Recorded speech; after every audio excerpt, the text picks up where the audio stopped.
Dogumentary TV, producing the best breed documentaries on YouTube.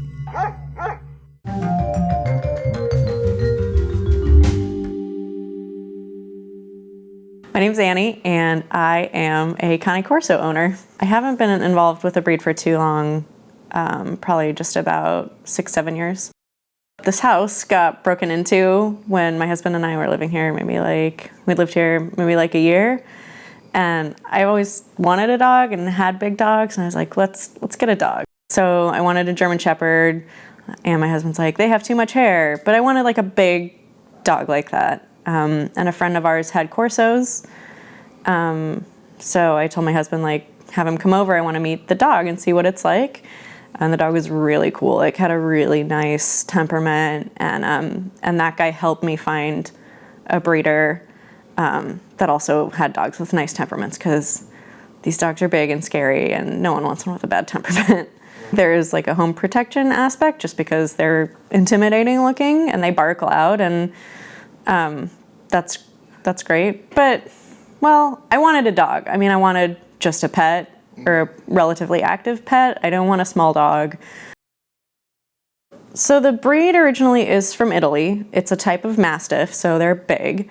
And originally there isn't, a lot of breeds do have a specific purpose, like this was a hunting dog or a herding dog. And the Corso really doesn't have that specifically. It's more of, this is my all-purpose farm dog kind of dog.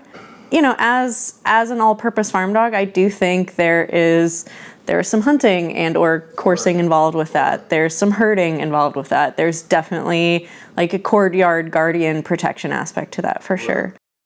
They're not runners. Like, at least my guys, they've not, I think 2 of them have gotten out on separate instances in the last 7 years, and they don't really go anywhere. Like, I noticed she was out of the house when she was younger, maybe like 2-3 years old. She probably was outside for about 10-15 minutes before I noticed, like, where's my dog? And she was just right in the driveway. Like, that's kind of one of the, they're a Mastiff-y type dog. They kind of want to stay close to home. They want to be with you. They don't make good just yard dogs. Like, if you want a dog to just have outside, it's not a great breed for that. They, in that kind of leadership vacuum, they start to make decisions for themselves, and those usually aren't good decisions. They're just dogs. So definitely you need to bring them in and spend time with them and socially and bond with them. With this breed, the training, like, I'm sure everyone who you interview with big dogs is going to tell you, like, the training is so, so, so important. And the socialization is also, like, it's huge. Like, you can't have these dogs and not put the work in. You have to get them out. And socialization isn't about meeting everybody and meeting all the dogs and, like, being happy about that. It's just about them seeing it. And I think that's a really common misconception. Like, people are like, oh, I'm going to take my puppy to, like, the puppy play group.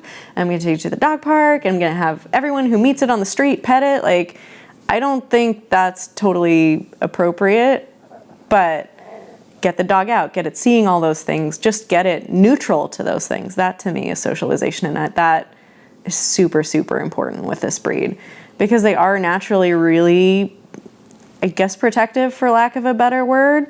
They can be reactive to stuff like that. I mean, that's their job, is like, if they see something that's different, they're going to alert you. And if it's something that they've never seen before, they're going to be more surprised by it and thus react more aversively or strongly.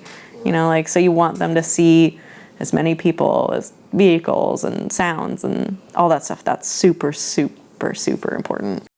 You get dogs in the population that are definitely more Mastiff-y and kind of like, hey, I just want to hang out in the house. But overall, I would say average, they're not super lazy dogs. Like, they're no terriers, but they're pretty active. They have reasonably high drive. Not compared to like a real police working Malinois dogs like that, but they need to be mentally stimulated, definitely. I have 3 dogs. I have Nasa and Rania, this little girl, who's a 6-month-old female, And then I have a 3-year-old male named Utah. Because we live in a really small house and they're really big dogs, it's very important to me that they get along, because I can't be separating them all the time. It's too much management. So I definitely needed them to have a certain amount of like sociability to each other. I don't want to have dogs that, you know, are aggressive towards each other. They can hang out and they're great. I mean, they're still dogs. They get into scuffles or whatever and they play really rough, but as far as managing them, they're pretty much just loose in the house if I'm home with me. And then if I leave, I usually leave them loose in the house also. Yeah, sometimes I crate them, but generally they're just house dogs. People ask me all the time if the dogs like shed a lot because they think they have a short coat. So they're like, oh, they don't shed. But if you look at my pants, you will see that they shed. They don't shed as much as a dog with a longer coat, obviously, but they definitely shed. One, you know, twice a year, they'll blow their coat just like any other double-coated dog. There isn't a ton of hair, but they shed, fact. The other thing people always ask is if they drool a lot. And I wouldn't say that they, you know, obviously just sitting around, they're not drooling, but on a hot day, you might get some drool, or like if it's snack time, some drool will be happening. I also keep my water dish outside because when they drink water, they're like, it's like a water buffalo. And yeah, if you don't have your water outside, you will be mopping a lot. So because it is kind of a bigger, considered a dominant breed, I definitely, you know, I don't really recommend having 2 males, especially if they're intact, loose together, unsupervised. I've had plenty of dogs over. I've had, you know, when other dogs come back, some of my other puppies to show them, I'll have 2 intact males around each other, but not unsupervised. That's really important, just to have firm leadership, because if you don't, the dogs are left to decide for themselves who's the boss, and that's kind of when you see problems. So my older female, she's about 7 years old, and then this little girl, 6 months. So they definitely, everyone in the house takes their cues from the older female. She's both of the younger dog's mother. So as far as having 3 huge dogs in the house, there's definitely management that goes on. If I'm home with them, I do just kind of have them loose in the house as house dogs. But if I leave, I'll generally crate, you know, at least 1 or 2 of them. One's usually, I leave the older girl loose in the house because, like you said, she's just she's very chill and doesn't get into anything, doesn't try anything, and she's quiet. So she'll stay in the house. The other 2, especially the puppy, I'll usually put in a crate just so she doesn't have an accident in the house. And then managing the 3 of them day to day, they need a lot of exercise. They need a lot of exercise to be cool in the house. So, you know, I do a lot of dog sports with them. I spend a lot of time training because I love to train. But even for people who don't love to train, I think it's super important to even just spend a couple minutes a day with each dog and go over like a little drill. It's super easy to do. Like if you're feeding them, make them downstay for, you know, 30 seconds. It doesn't take a lot of time to put in, just to kind of maintain that structure. Like, hey, you have to listen to me to get your food. It's funny you mentioned like the dog being on the couch. Like I don't recommend, it's not for every owner to let the big dominant dogs on the sofa. I keep a pretty tight, I run a pretty tight ship when it comes to them. So I think, you know, if I tell them to get off the couch, like they're getting off the couch immediately. That's, you know, kind of how I set up their routines. All their resources kind of come through me. Like, you want a toy, you know, you have to get it through me. You want your food, you get it through me. I definitely feed them separately. I think that's super important. I don't, you know, I know some people like feed their dogs together, never had a problem, and that's cool. Oh, it's so exciting.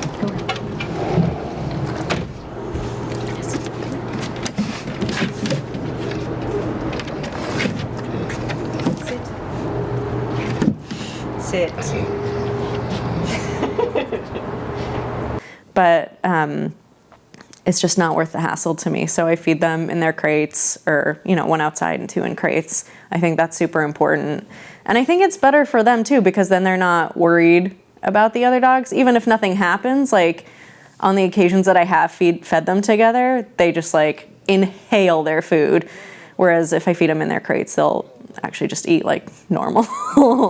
We definitely crate train. I crate train all our puppies. I think it's an incredibly useful tool to have. Sometimes, as far as I'm concerned, like every dog at some point in its life is going to have to go into a crate.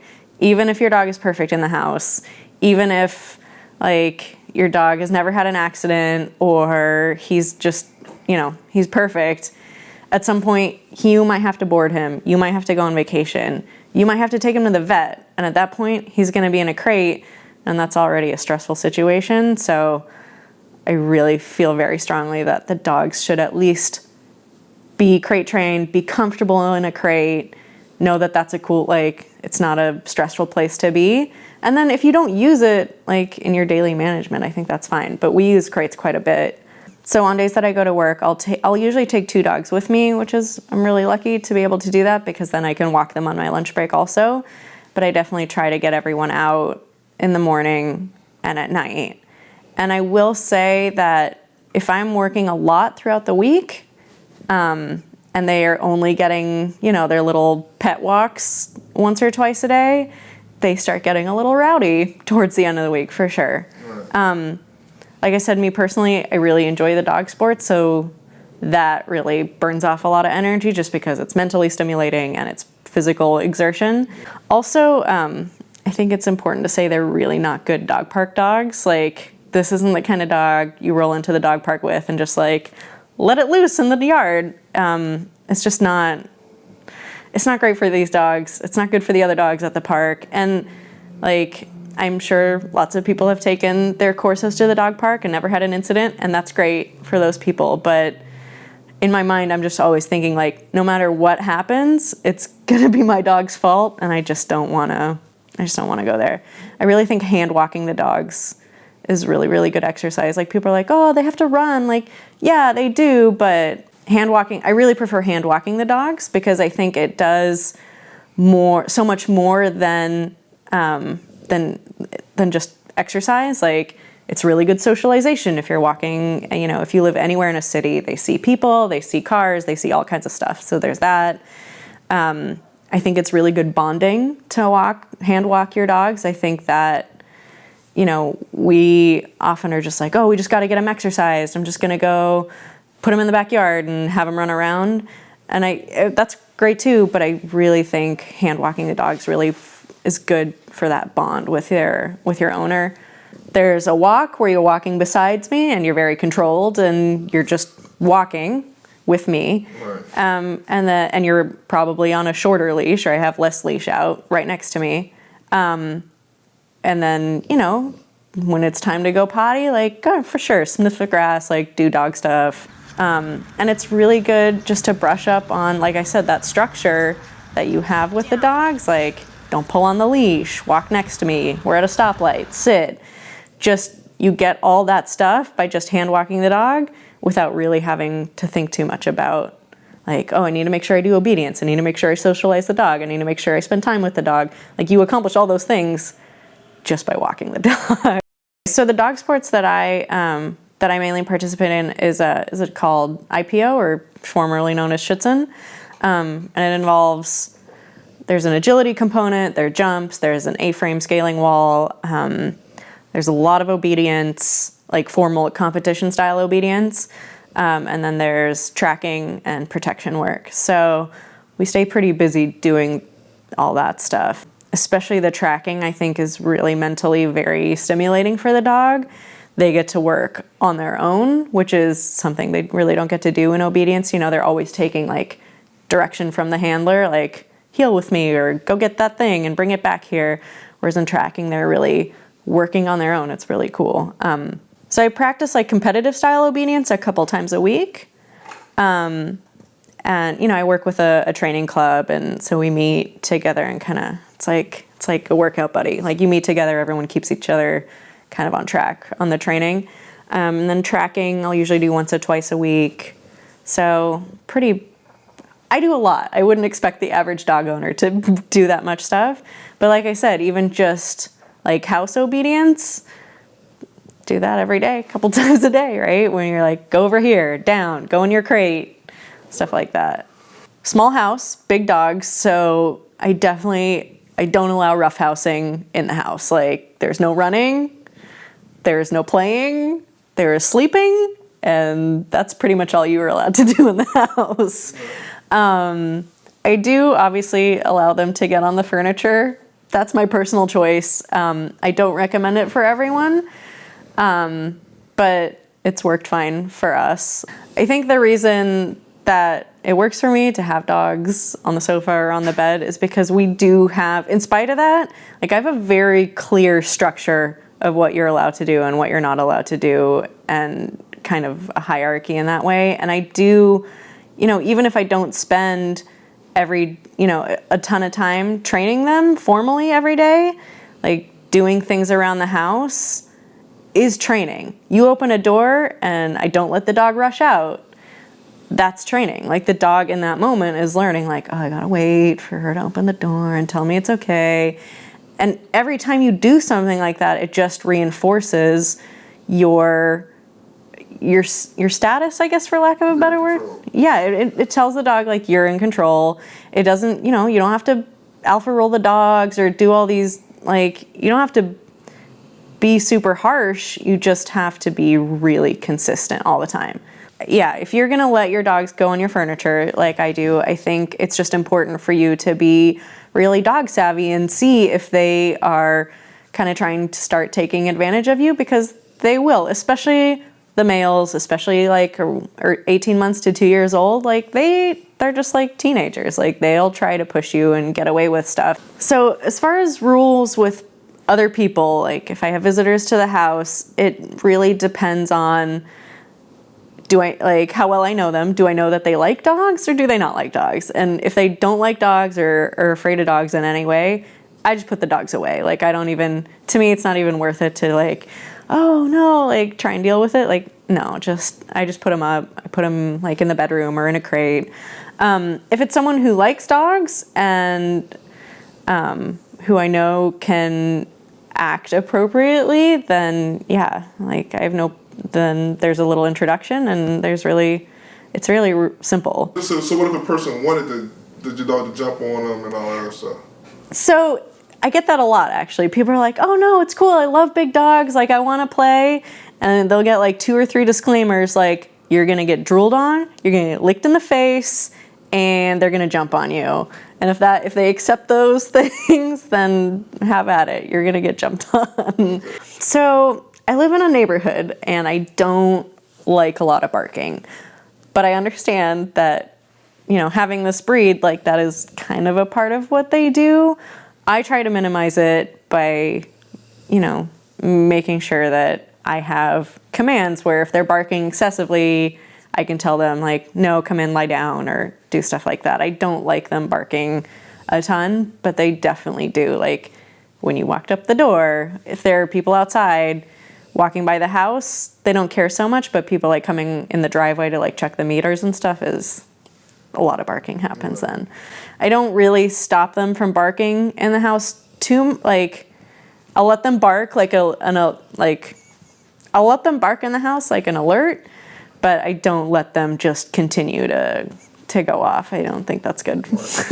In spite of like all the control work we do, and as much as I curb their barking in and outside, they're definitely naturally very alert and kind of guardy around their house. Like they know what's their stuff, and like they're really in their space. They're definitely very protective of that. As much as I love these dogs and they're really, really great pets for me, I don't think that they're necessarily a great pet for everyone. They take a lot of work. They take a lot of work to be,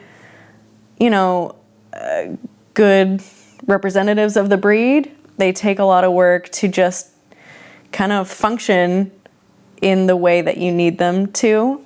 They're not, it's really, you have to really want that kind of dog.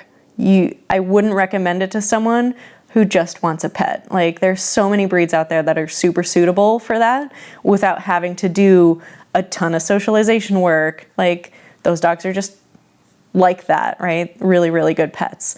And like I said, while I think this is a great pet for me, I see why it's not a great pet for the people who don't have or don't want to put in as much time. They need a family to bond with, and having that family, or at least a person, is really what makes them complete dogs. I think without that, you can get, all kinds of problems, but also it's just not like that dog isn't really living up to what the Corso can be in your house, protecting you, and being your companion. Like, they want to be with you. It's the kind of dog that will follow you to the bathroom. Like, they want to be close to you all the time.